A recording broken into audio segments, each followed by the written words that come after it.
पट्टणकोडोली येथे अर्धवट काम केलेल्या रस्त्यामुळे वाहनधारकांचे आरोग्य धोक्यात। गेली 2 वर्ष रस्त्याचे काम रखडलं। पट्टणकोडोली रिजवान मुजावर हातकणंगले तालुक्यातील पट्टणकोडोली येथील ग्रामस्थांनी वाहनधारक अर्धवट रस्त्याच्या कामामुळे चांगलेच त्रस्त झाले आहेत। सांगवडे ते जंगमवाडी पर्यंत सार्वजनिक बांधकाम विभागाच्या राज्यमार्गाच्या रस्त्याचे काम गेली 2 वर्ष झालं सुरू आहे। कोल्हापूरहून पट्टणकोडोलीच्या माळी पेट्रोल पंपापर्यंत या रस्त्याचं काम पूर्ण झालं आहे। तसेच येथून पुढे गावच्या रहदारीच्या ठिकाणी होपरी रोड खराडे यांच्या घरापर्यंत जवळपास साधारण 700 मीटर पर्यंतच्या रस्त्याचं काम अद्यापही झालं नाही। ठेकेदाराला वेळोवेळी ग्रामपंचायतने काम पूर्ण करण्यास सांगितलं, मात्र ठेकेदाराने कोणतेही सकारात्मक निर्णय न घेतल्यामुळे रस्त्यात प्रचंड मोठ्या प्रमाणात खड्डे पडून वाहनधारकांना जीव मुठीत धरून वाहने चालवावी लागत आहेत।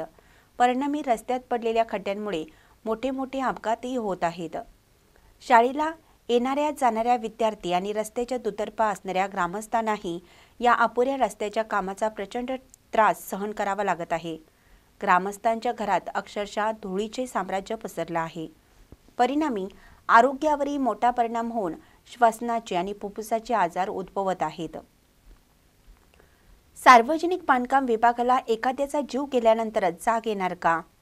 ठेकेदाराला या रस्त्याचं काम बंद ठेवून कोणती धन्यता वाटते, असा प्रश्नही आता वाहनधारकांसह ग्रामस्थांना पडला आहे। कोपरी कोल्हापूर रोड या मेन रोडला मी राहतोय। माझं घर रोड शेजार आहे।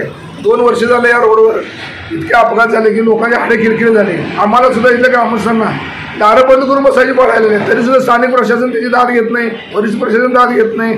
कितीतरी लोकांचे ॲक्सिडेंट झाले, ऊस वाहतूक चाललाय, रस्ता पार करता येत नाही, तरी सुद्धा कोणी याच्याकडे लक्ष देत नाही। स्थानिक ग्रामपंचायतवाले सुद्धा लक्ष देत नाहीत, सध्याची निवडून आले लक्ष देत नाही। कितीतरी वेळ मोठे नेते रस्त्याने गेले, मात्र आजपर्यंत कोणीही लक्ष देत नाही। आम्हाला इथल्या ग्रामस्थांना रस्त्याला राहणाऱ्या लोकांना घशाचा त्रास, श्वसनाचा त्रास इतका होतो की आम्हाला दरवाजे बंद करून बसायची पडायलेली आहे, तरी सुद्धा प्रशासन जरा सुद्धा आमच्याकडे लक्ष देत नाही। मग आमच्याकडे प्रशासन लक्ष देणार तरी कधी? महानकरी न्यूजसाठी रियाज मुजावर, पट्टणकोडोली।